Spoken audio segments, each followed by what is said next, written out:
Ибрагим Жунусов деген ысым алгач чыгармасы тынбай жаңырган атактуу ырччы, обончу катары таанылган. Ага улай саясатта, дипломатияда чоң жоопкерчиликтерди алды. Кыргыз Республикасынын эл артисти, профессордун эмгек жолу пахта заводдо жумушчу катары башталып, 1 жыл бою көчө шыпырып иштеген. 27 жыл педагог болуп, декан, проректор кызматтарындагы аркалады. Жогорку кеңештин 4-5 чакырылышында депутат болуп шайланган. 2010-11 жылдары вице-премьер-министр болсо, 2011-13 жылдары Маданият министрлигин жетектеди. Андан кийин Кыргызстандын Түркиядагы, Өзбекстандагы элчиси болуп жөнөтүлгөн. Өзү 1978 жылы мен мектепти бүткөндөн кийин Кыргыз мамлекеттик университетине, экономика факультетине Кара Суу районунун Киров колхозунун жолдомосу менен келгемин да. Ушул бизге керек адис деп мени бул жакка жөнөтүшкөн окууга. Окуу өтпөй калгандан кийин кайра барып Кара Суу пахта заводунда 78 жыл иштедим. 78 жыл 1 жыл жумушчу болуп иштедим. Атым эле жумушчу болгону менен өзүбүз мен көчө шыпырчы элек. Мен 1 жыл бою ошо Кара Сууда өтө чоң пахта завод бар. Ошол жерде автовокзалдан баштап базарга чейин көчө шыпырчы элем. 1 жыл. Анан ошондон кийин 1 жылдан кийин Ош мамлекеттик институтуну, анда институт болчу, азыр университет болуп калды. Университеттин искусство факультети, мурда музыка факультети эле. Ошого тапшырып, анан ошол жерде окуп калдым. Негизи чыгармачылыгым мектепте эле башталган. 9-класста алгачкы ырларым жаралып, мектепте айылда жаштар ырдай баштаган, сүйүшеним дегендеримде. Ошол үрүм менен мен окуп өткөм. Айыл демекчи, айылыңызга канча убакытта бир сапар алып турасыз? Мен туулган айылым деген ырым бар. Туулган айылым, балалык чагым, алыстап сенден түшүндүм баркың деген.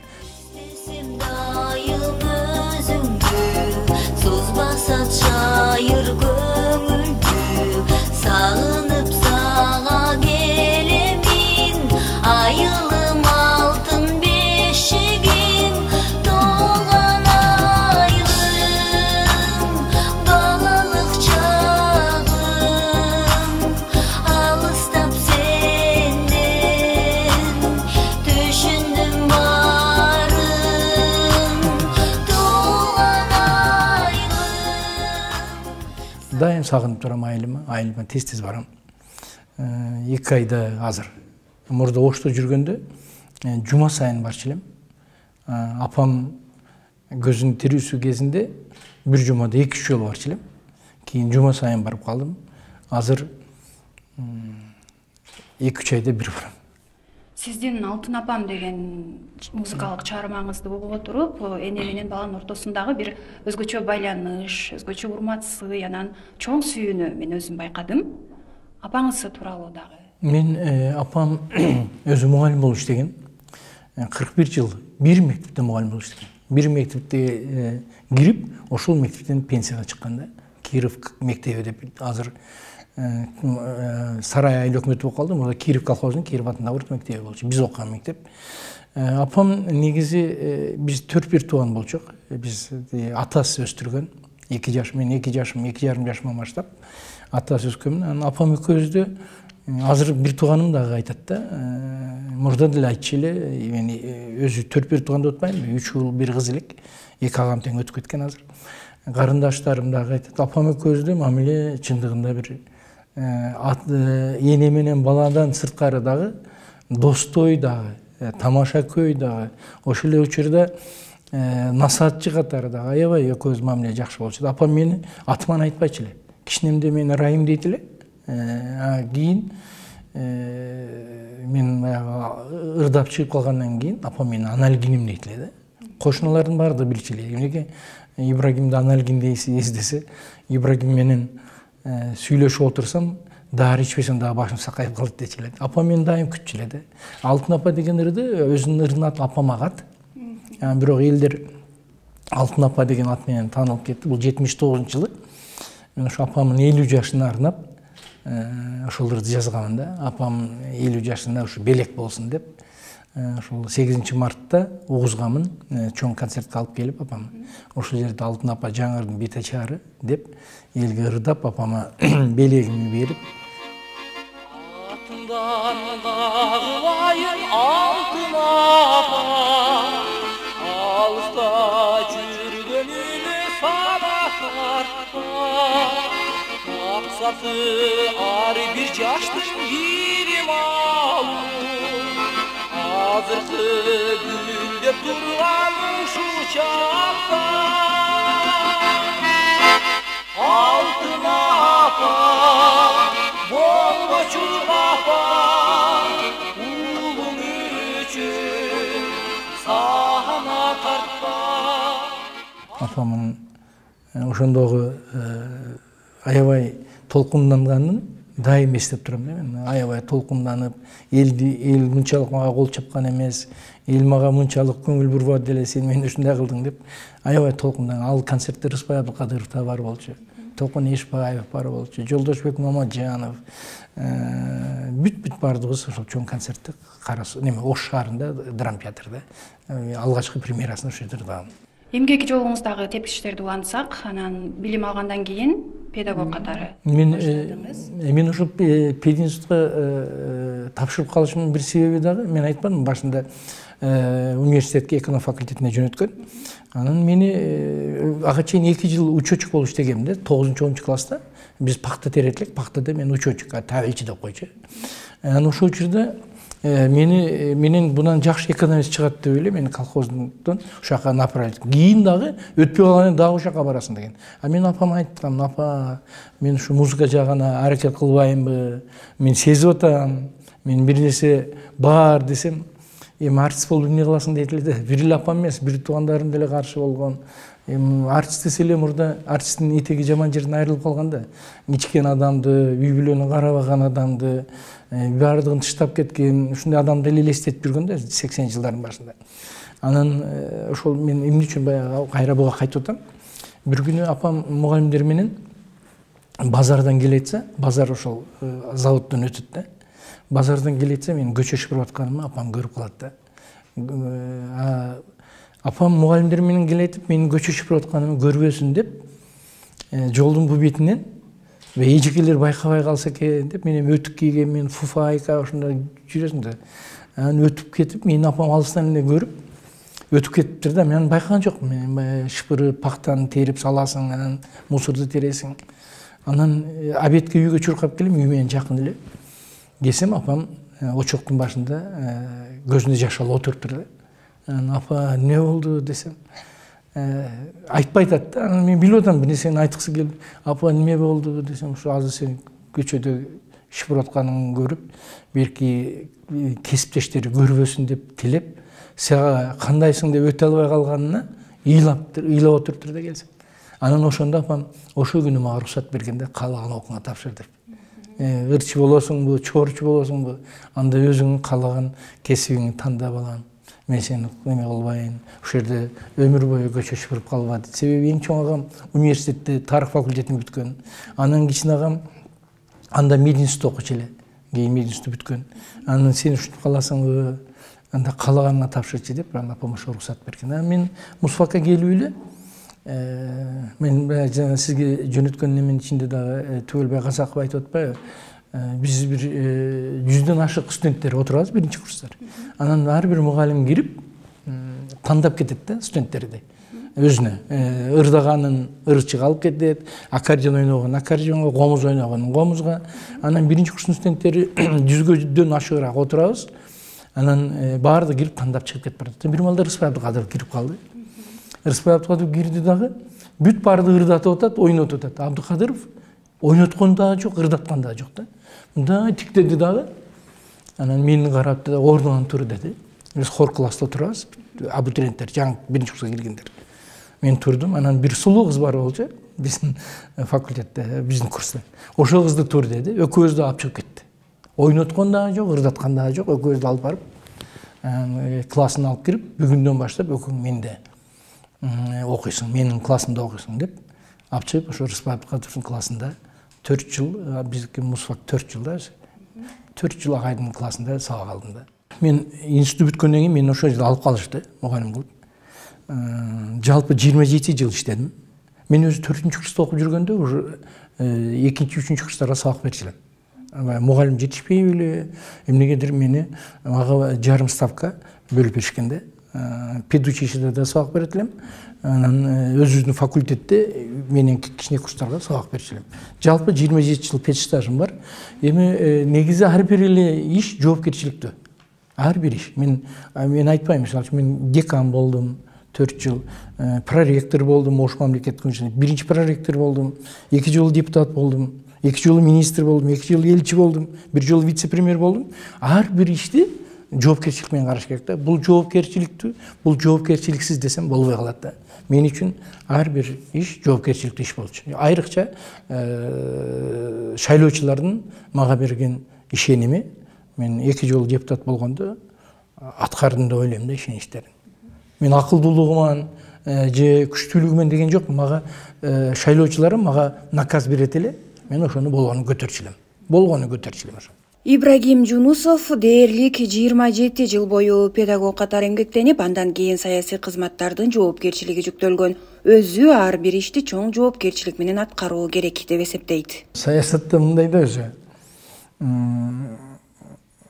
Муну ырчыларда дагы ушундай нерсе бар, буттосу деген. Саясаттарда дагы бар. Ырчылар, чыгармачыл кишилер убактылуу гана жаман көрөт да. Бүгүнкү сенин ийгилигиңе же бүгүнкү сенин жетишкендигиңе убактылуу гана жаман көрөт, кайра унутуп калат. Саясатчылар өмүр бою унутпайт да. Эгерде булар менен бир мындай жерге барып, же мындай жерде айтышып, же бир жерлерде неме болуп калган, өмүр бою сен ага жаман аттуу болосуң да. Же аны колдобой койсоң, же анын мыйзамына доош бербей койсоң дагы сени жаман көрө беришет да. Мен биринчи проректордон кийин депутат болуп келгенде, эми ырчылардан биринчи жолу мен келбедим депутат болуп. Азыр деле көп ырчылар аракет кылып атат, жылда эле коюштат, бирок өтүшө элек, эми өтөт балким. Дагы ырчылар келеттир, келсин, мен ошону каалайм. Ырчы дагы депутат болобу деп көп жазган да, журналисттер жазган. Ырчылар дагы депутат болобу. Эмнеге болбош керек? Эмнеге математик депутат болот? Эмнеге химик депутат болот? Эмнеге физик депутат болот? Эмнеге ырчы депутат? Себеби биз деле музыка мугалимибиз да. Мугалимбиз бизде. Мен кесибим ырчы эмесмин, же музыкант эмесмин. Мен музыка мугалими. Кийин ошол жерден доцент болдум, а жерден профессор болдум, а жерден кандидаттык диссертация жактадым. Бунун бардыгы мени ошол жака тайындады, түрттү да. Мисалы үчүн мен депутат болуп, мындай мурда депутаттардан депутат болушуна жардам берип эле жүрчү элем. Концерт берип, ырдап, шуну шайлап койгула деп. Анан кийин эле бир күнү мага ушундай сунуш түшүп калды. Жашырышпай эле айтсам, мен анда биринчи проректор элем. Ректор экөөбүздү ак үйгө чакырышты. Данияр Үсенов менен Адахан Мадумаров. Экөөбүздү ректорду анан мени чакырды. Келди дагы, анан Данияр Үсенов анда биринчи вице-премьер-министр, Адахан Мадумаров вице-премьер-министр болчу. Чакырышып, экөөңөрдүн бириңер депутаттыкка барасыңар. Кимиңер барасыңар? Ректорду айтты, сен барасыңбы? Десе ректор айтты, Мухтар Орозбеков деген ректор болчу. Кийин депутат болгон мага чейин. Жок, мен депутаттыкка барбайм. Ибрагим Жунусов барсын депутаттыкка деди. Себеби биздин университеттен, Ош мамлекеттик университетинен сөзсүз бир кандидат чыкчу эле да. Себеби 30 миңден ашык студенти бар да. Бул өтө чоң добуш. 30 миң студенттин ата-энеси бар, достор бар, бир туугандары бар, мугалим бар 3,5 миң. Сөзсүз бирөө чыгат эле. Ошентип анан мен депутаттыкка барып калгам да. Ошентип мен саясатка келдим. Саясаттын бир жери, саясатка келгенден саясаттан кетишиң өтө кыйын болот. Кайрадан келгим келет. Мен депутат болгондон мени министр кылып жөнөтүштү. Министр болуп иштегенден кийин революция болуп кетти. Анан кийин биз Ата журт деген партия түздүк. Мен Ата журттун гимнин жаздым. Ал өзүгө Ата журтка арналган эмес, Ош окуясына арналган. Ата журт деген ыр болчу. Ошол менен кайрадан депутат болуп келдим. Анан булар мени вице-премьер-министрликке жөнөтүштү. Эгерде мен вице-премьерликке, себеби биз Кара Судан 4 депутат келгенбиз да. Бул өтө көп да, 4 депутат алыш. Мен кетсем, мен аркаман дагы бирөө депутат болуш керек да. Мен кетпесем, аркамдагы келе албай калат. Менен кийин турган Жылдыз Жолдошова болчу. Жылдыз мен вице премьерликке кеткенден кийин Жылдыз Жолдошова 5 жыл депутат болуп калды. Ошентип кайрадан келдим. Вице премьер министрден кеткенден кийин кайра мени министр маданият министрлигине жөнөттү. Маданият туризм министри болчумун да. А жерде иштеп бүткөндөн кийин премьер министр менен келише албай анча. Анда Жантөре Сатыбалдиев премьер министр болчу. Экөөбүздүн мамилебиз мурдатан эле жок болчу. Ал премьер министр болуп калды. Премьер министр онун жакшы иштетпейт да. Министрди кысып турат. 6-7 ай мен менен зорго эле иштеди окшойт. Анан президентке айтып жүрүп мени кетирди. Анан 1,5 жыл кызматсыз жүрдүм, жөн эле. Чыгармачылык менен кичине жаштарга ыр жазып берип аттым. Анан 1,5 жылдан кийин Атамбаев менен Сапар Исаков мени чакырып, ошол Түркияга элчиликке барасың деди. Бул 2014-жылда. Бул 2014-жылда. Анан мына мечит, Имам Саракси деген эң чоң мечит, бул Орто Азия боюнча эң чоң. Ошондо баштадык мечитти. Бул мечитти башталышы дагы өтө кыйын болду. Буга акча алып келиш кыйын болду. Анан кийин тарых музейин 17 миллион тарых музейине котордук. Bunun бардығын елшілер жасайды да өзі. Елшіге айтады, егерде иш атқарылса, біз айттық жасалды деп айтылады. Егерде атқарылбай қалса, елшіге айттық әлі, елші жасамай қойды деп айтышады. Дайым шындай. Оорукана, достық больница. Бүт барды оқша жылдары бүтті де. 2 мектеп бүтті, Түркия мектеп салып берді. Мамлекеттің есебінде. Анын Ыйман фондын аштық, аға 10 миллион отырды. Ердоған Алмаз Атамбаевты жакшы көрчү эле. Алмаз Атамбаев дагы Эрдоганды аябай сыйлачу эле. Атамбаев ушундай духу күчтүү киши да. Анан эсиңерде бар, Атамбаев Америкага кетип баратканда ооруп калып, Түркияда токтоп калганда көпчүлүгү жазып чыкты биякта. Атамбаевти бир дагы оорукана алып айтат экен деп. Ал туура эмес. Бүт ооруканалар Атамбаевти талашкан. Мен анда элчи элем, уже 1-2 жыл иштеп, 1 жылдан ашык иштеп калгам. Bizde жатсын, bizde бекер кылып берейли деп бүт бар элчиге чыгат да. Мен Атамбаев кайса Атамбаев такырынып калганда. Мен дарыланбайм бу жерде. Анан Эрдоган өзү дагы мага чалып, Ибрагим Калын деген жардамчысы бар эле, азыр разведканы башкарат немеде. Ошо аркылуу мага чыгып, анан телефон менен сүйлөшүп, анан эң күчтүү врачтарды жөнөттү. Эң күчтүү врачтар келип, отельде жатса дагы түнү күнү карашып атты да. Премьер-министр мага чыгат, мен Атамбаевга кирип чыгайын, айтып койчу дейт. Атамбаевга айтсам, мага эч ким келбей эле койсун, мага тынч эле койсун, мен өзүм неме болом деп турганда. Бирок эч мындай больницалар албай койду, эч ким карабай койду деген бул туура эмес. Ушундай неме чыгып кетпедиби? Алар деле актанбады. Мен дагы айткан эмесмин, азыр сөз келгенде айтып койдум да. Өзбекстанга келишиме анда Сооронбай Жээнбеков келип калган болчу. Мен аякта миссиям бүтүп атат да. Бизде мурда 3+1 эле. 4 жылдан кийин кайтышыбыз керек. Азыр 3 жыл койду. Анан бүтүп аткандан кийин мага сунуш түшүп калышты. Малайзия, Казакстан, Индия, Өзбекстан. 4 мамлекеттин кайсысына барасың деп мага ушундай сунуш келди. Анан мен президент менен сүйлөшүп отурганда мен айттым, анда мага көп жакшы билген жерим бул Өзбекстан.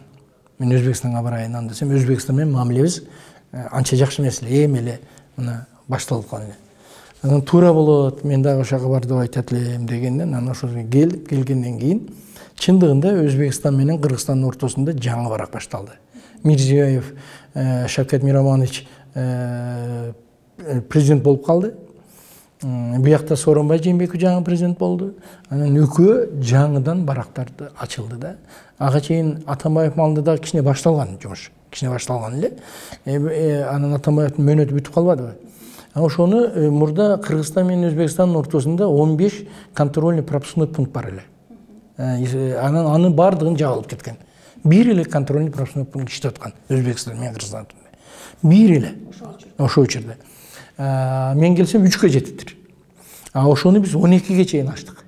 12 контролдук пропускной пунктту. Достук деген Анжан менен Оштун ортосунда ушул жабык эле, эң чоң посттордун бири. Анан 12син ачыкка киргиздик. Самолет каттаттык, автобустарды каттаттырдык. Анжан, Ош, Бишкек, Ташкент. Анан товар жүгүртүү 350 миллиондун тегерегинде экен. Ал бизге тапшырма коюлду. Биринчи 500 миллионго жетиш. Ошол эле жылы 500 миллионго жеттик товар жүгүртүүнү. Анан кийин 1 миллиардка көтөрдү. 1 миллиардка жеттик. Азыр 2 миллиардка көтөрүлгөн. Азыр 2 миллиардка жете элек, 1 миллиардтан ашты азыр. Себеби Өзбекстан менен кала берсе телефон менен да сүйлөшпөй калышкан да чоңдор. 2 лидер жакшы болуп кетсе, анан бетер жакшы болот. Анан пандемия башталды, билесиз.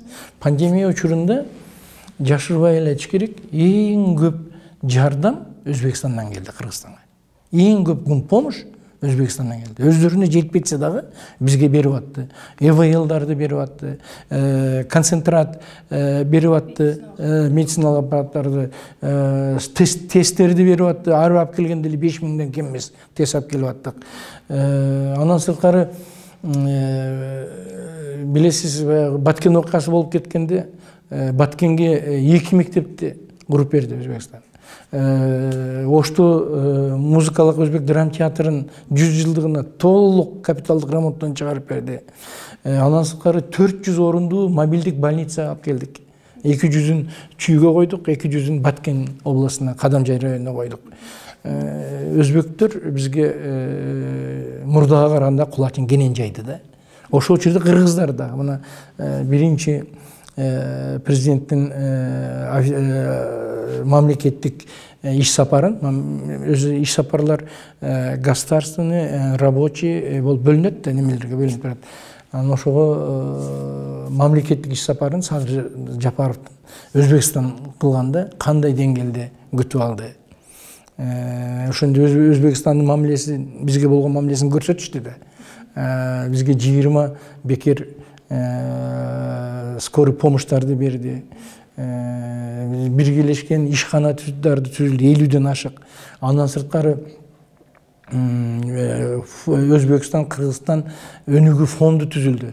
Биринчи 50 миллион доллардан баштадык эле 200 миллионго чыгардык. 200 миллионго. Транш боюнча 50 миллионун беришти.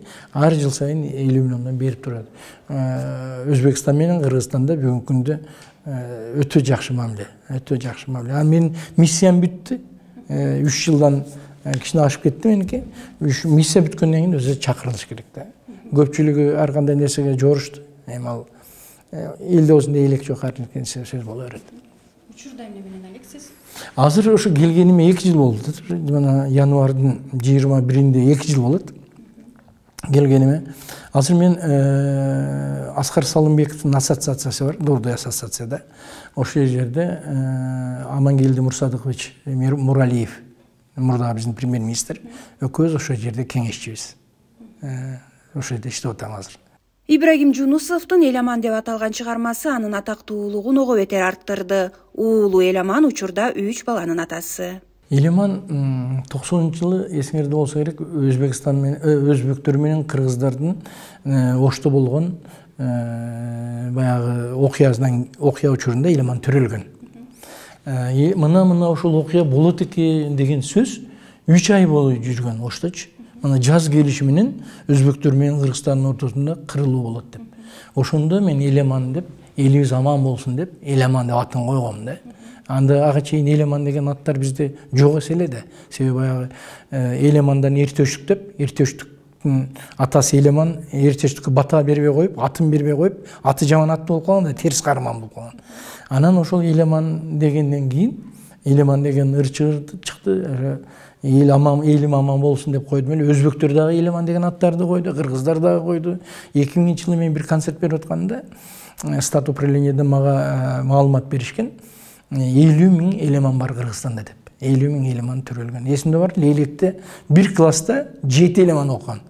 97-жылы ошо чыккандан кийин өзү 93 чыкты. Популярный болуп кетип, анан 97-99-жылдары эсимде бар, бир гезитте бир класста 7 Эламан окуп атат деп жазышкан да, балдар чоңоюп. Эламан азыр 3 балалуу болду. Чоң 2 кыз, 1 уулу бар. 3-кызы жакында төрөлдү, 7 айлык. 33 жашка чыкты азыр. Кудай буйруса Таята дагы, Чоң Ата дагы бардык немелерибиз бар. Жаштарга ырларды жазып эле сурагандарга жазып берип атам. Өзүм деле ырдаган, дагы эле ырдайм өзүмчө. Өткөндө кече жаңа жылдык концертте ырдатышты. Былтыр мага легенда, кыргыз маданиятынын легендасы деген эме беришип, КТРдан уюшулган эмеде. Анан быйыл биз быйылкы өткөн немелерге, лауреаттарга белек тапшырдык. Ошондо ынабай эле мени дагы ырдатышты. Кээде ырдап турам. Негизи мына Мирбек Атабеков ырдап жүрөт. Сен мени алдадың деген ырымды.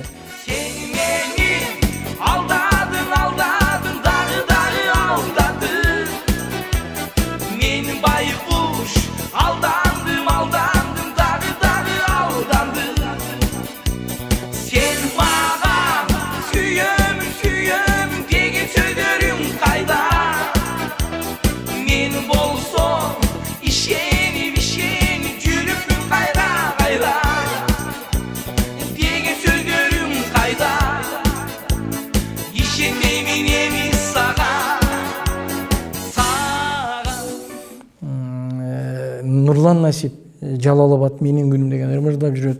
Роза Шакирова үйлөнүп тойгандай сонун, кандай сонун буйруганга, буйрубаса не кыласың айлаганча деп.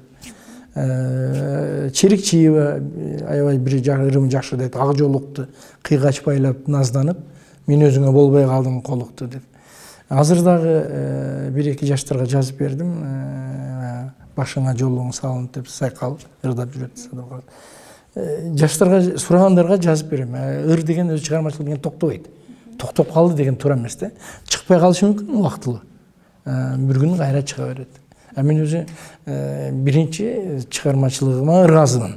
Эгерде мен чыгармачыл адам болбосом, мен Ибрагим Жунус деген атым болбойт эле.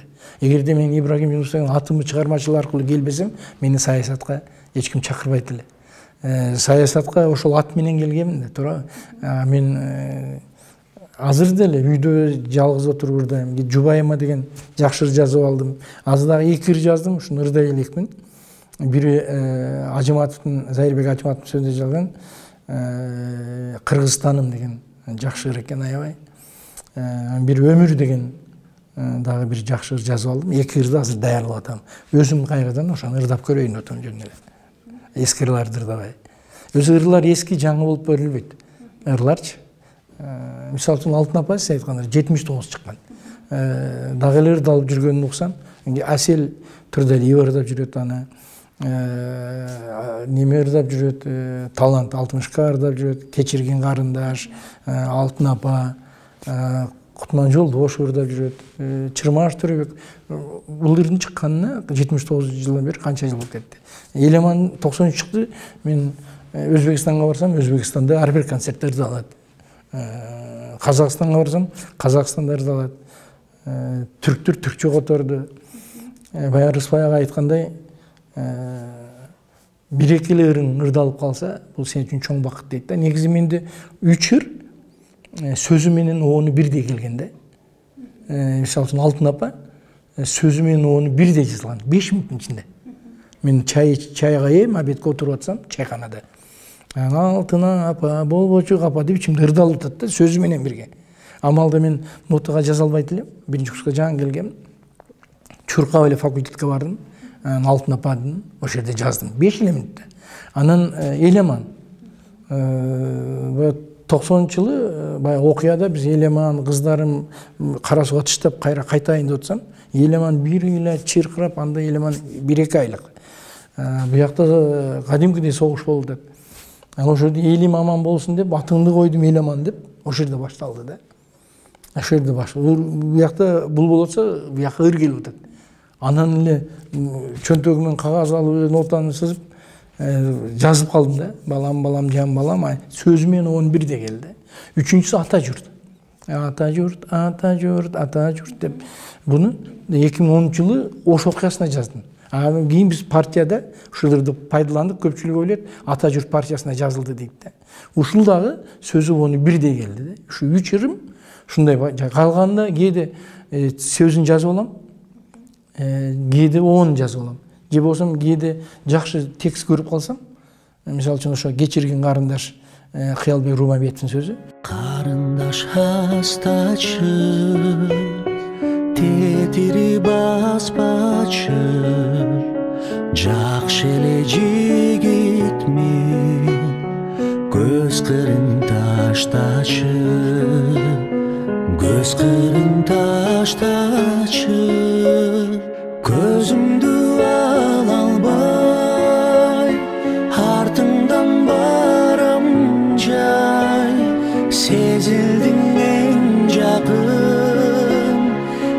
жакын адамдай. Карындаш күлгөнү, эстетип сүйгөнү. Кээ бир ырды окусаң, оң куюлуп турат да өзү.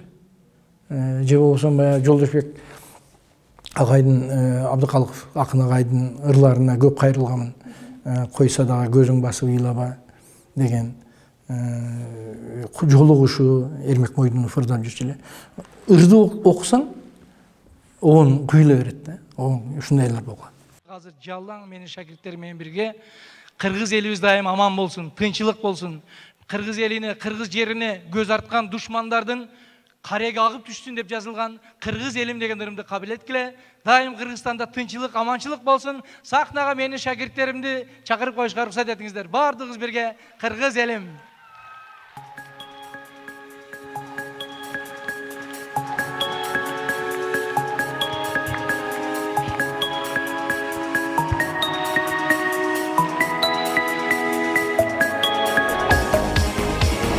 Kırgız elim bayırda, kılımdарды karıtkan, Akapaktu elimdi, koldoп жүрөт жараткан. Жылдызсым асманда, жанып турган жан элим, өркүндөйдөр өсө бер, келечеги зор.